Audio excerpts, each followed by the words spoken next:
Well, first of all, I'd just like to thank you for your effort in being here today. Thank you very much. This is one of my favorite days when the Brazilian community comes together with leadership to really celebrate Brazilian heritage, Brazilian independence, and really the impact that Brazil is making on the globe, especially here in Newark. What is the main contribution that the Brazilian community has made to Newark? Well, you can't really say it's just one particular thing. The truth is, there is so much energy, there's so much idealism, there's so much industry and small businesses, the culture and the music. All of these things really are like a shot of adrenaline into the Newark system.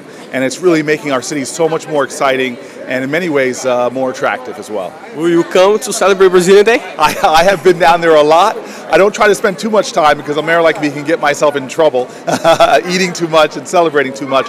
But I definitely will be there on Sunday to enjoy some of the festivities. Okay, in the name of the Brazilian community, Veja TV would like to thank Mr. Cory Booker, our mayor, for the efforts and everything that you've done for the community. Muito obrigado. No falo portugués, solamente español, pero quiero decir, esa comunidad es tremendo. Mucho gracias. Muito obrigado para todo. Perfect. All right. Boa noite. Cory Booker diretamente para o Veja TV.